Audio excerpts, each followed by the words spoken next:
But I have to be honest with you, with this film, I don't know where to start. I am so the reason that I'm so clueless is how shocking the film is. Why do you think the film is shocking? Let me ask you that question before we go ahead. The subject matter itself is shocking. I mean, some of the more graphic things, I can go online right Right. now and see things 10 times more graphic than that. But I think what is Yes. shocking Yeah, for yeah. me is I know that the things that the people in this film are doing, versions of it exist in real life. I think that is Yes. secretly Right. what disturbs me the most. No, I love that question, because I think you were so right. I think the last 10 years in the world, it's just like shock has been recorded, right? Like we look what's happening in the world live. Like we knew there was a war and now we see the war, right? Like we knew there was. So I think that there is this buffet of shocking things that we go through. You were so right about this.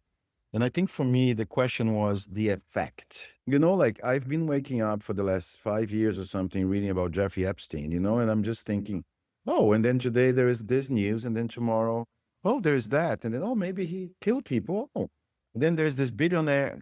And I feel like what I find incredible about what we've been living on in the last years in the way of information and how information circulates is that it's shocking, but it doesn't stay. It's like we're numbed. There's a sense of numbing.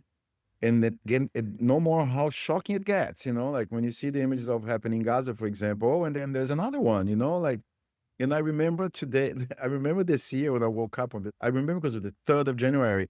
And then I opened my news and it's like, oh, there's a president who was like taken away from their own country, like whatever, no matter what I think of that president, that seemed to me like, so it's a mix between, I mean, I was like, oh, really?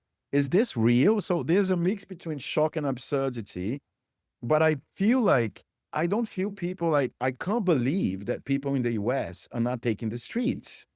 I'm not saying like the ones that have taken them, it is unacceptable. So on making this film, I think there were two big questions that, Michael, that I had in my mind, which was, what about the effect? It's really about, first about the effect, like I think it's a sense of discomfort.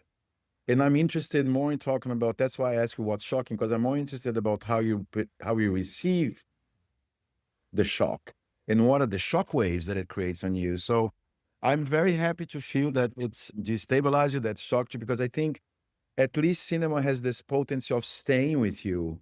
Now, I don't even remember, if you look at the strings of crimes that were committed by Jeffrey Epstein, and I'm just saying him, there's so many others, like, I can't even remember because there's so many. And so I think here is this, when you said art can be shocking, I think it's not only about being shocking, it's about creating a sense of questioning yourself about how you feel about certain things, because there is also the question of absurdity and the question of irony that I was super interested, So I think one thing is to show a father being abusive. The other thing is to show a father being abusive. And then you're like, am I laughing about this? So it's really pulling the carpet. And I think I'm not the person who thinks art should be shocking. I think art should be sometimes like an earthquake. It should be not comforting sometimes because it's not comfortable, but I cannot invite you to a screening room and watch a movie and just give you an earthquake. I have to give you an earthquake, but I need to paint it beautifully. I need to give you good music, So this was more the strategy here. It was not the shock, but like, can I make an earthquake look funny and colorful? Because this is really what this movie is, And so for me, it's looking at cinema, because in cinema, different than any other things, you're locked somewhere for 2 hours and you can't, I mean, you can leave, obviously. And I know that in this movie, there's always people leaving, but I was just very interested in talking, in creating that. And the second thing I would say is two more things, right? I think it's shocking, but I think it's so exciting to see revenge and to see hope and to see like this regime being broken, and to see the mother who leaves, and who is. So I think for me, the shock was a trigger, to create discomfort, to create a sense that you were actually witnessing things that, are happening next door. And so for me, it was a bit like, if you get, I'm sorry to go back to him, that house of Jeffrey Epstein in New York, like, I'm just thinking like, what about if you take the brick out and put glass? Because that's how I wanted that house to be. So for me, it was taking you out of your comfort zone. Because I think that I think we're getting used to this shit. And I don't think we should, at the moment that you are not, there's no indignation. I think there's something wrong. So I'm happy with your question.